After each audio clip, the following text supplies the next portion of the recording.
آج کی تاریخ کے اندر بھی لوگ یزید کی حمایت کا دم بھرتے ہیں۔ یزید استعارہ ہے ظلم و جبر کا، جور و زیادتی کا۔ کس طرح کوئی یزید کے ساتھ کھڑا ہو سکتا ہے؟ جس کے ساتھ کوئی کھڑا ہو اس کو کچھ تو اس کے اندر نظر آنا چاہیے۔ اور پھر مجھے بتائیے کہ ایک طرف امام حسین ہوں، ایک طرف یزید کھڑا ہے جس پہ پوری تاریخ کی گواہیاں ہیں کہ وہ شرابی تھا، وہ بندروں کے ساتھ کھیلتا تھا، اس کی پرورش ایک عیسائی قبیلے میں ہوئی، اس کی ماں کو طلاق دے دی تھی حضرت امیر معاویہ رضی اللہ تعالیٰ عنہ نے، اور جا کے ایک قبائلی علاقے میں اپنی ماں میسون کے ساتھ اپنے نانا بہدل کی تربیت کے اندر اس نے شب و روز گزارے ہیں اور پروان چڑھا ہے۔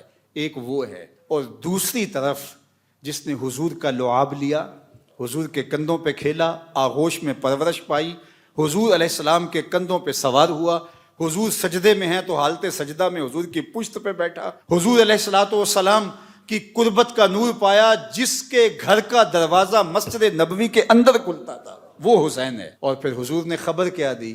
حسن اور حسین جنتی جوانوں کے سردار، سیدہ شباب اہل الجنہ۔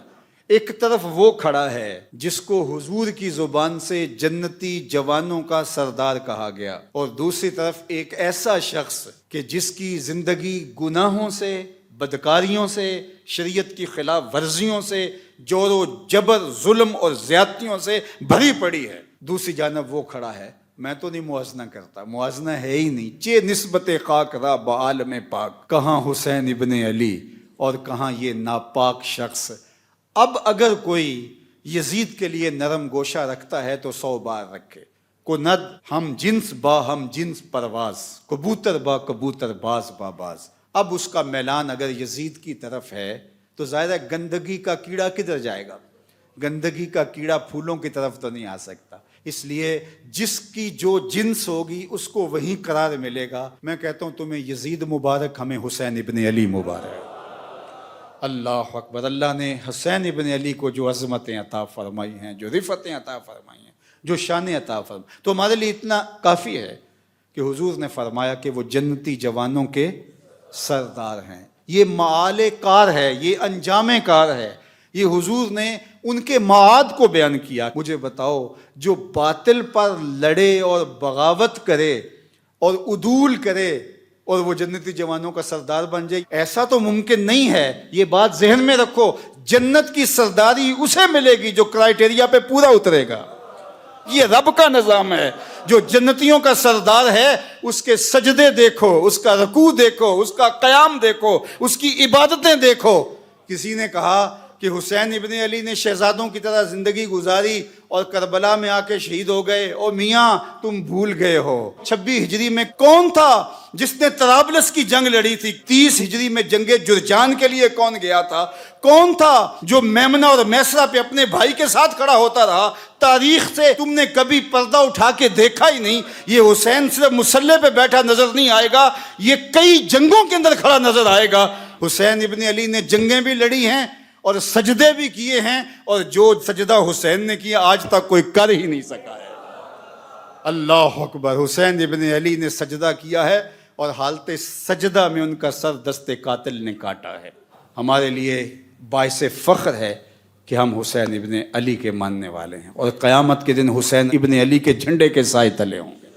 یہ ہمارا اعزاز ہے، یہ ہمارا فخر ہے۔ اہل بیت کا پیار کتابوں سے نہیں ملتا۔ دین مجو اندر کتب اے بے خبر، علم و حکمت از کتب دین از نظر۔ تو یہ بات سن لو، پلے باندھ لو، اہل بیت رسول کا پیار یہ تمہاری تحقیق کا نتیجہ نہیں ہو سکتا، یہ کتابوں کی کتابیں پڑھ جانے کے نتیجے میں نہیں ہو سکتا۔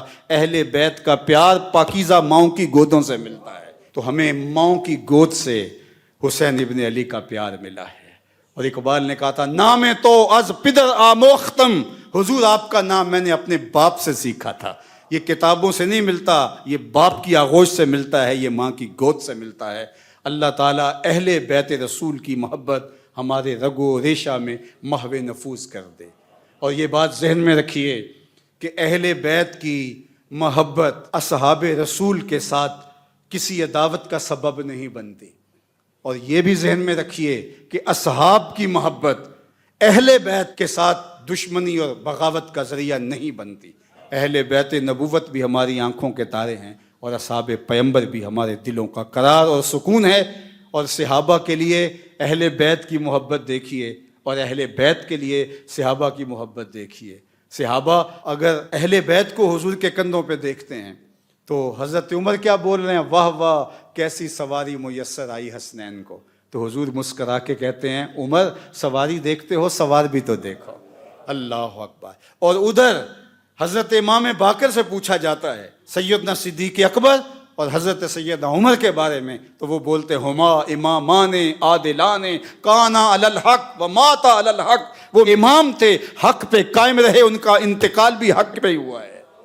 تم نے کہاں سے دین لیا ہے؟ اقبال بولا تو کہ نشناسی خفیرہ از جلی ہوشیار باش، اے گرفتار ابو بکر و علی ہوشیار باش۔ کہا یہ تیرے ساتھ ایک دھندا کیا گیا ہے کہ دو کو الگ الگ، جو حضور علیہ الصلوۃ والسلام کے سینے سے پھوٹتی ہوئی ضیائیں تھیں، مشکات نبوت کا نور تھی، حضور کی تربیت کا عکس تھے، ایک حضور کا خون ہے، ایک حضور کی تربیت کا رنگ ہے، ان دونوں کو الگ الگ خانوں میں بانٹ دیا گیا، اور یہ امت کو تقسیم کرنے کا ایک مکروہ دھندا تھا۔ تو کہ نشناسی خفیرہ از جلی ہوشیار باش، اے گرفتار ابو بکر و علی ہوشیار باش۔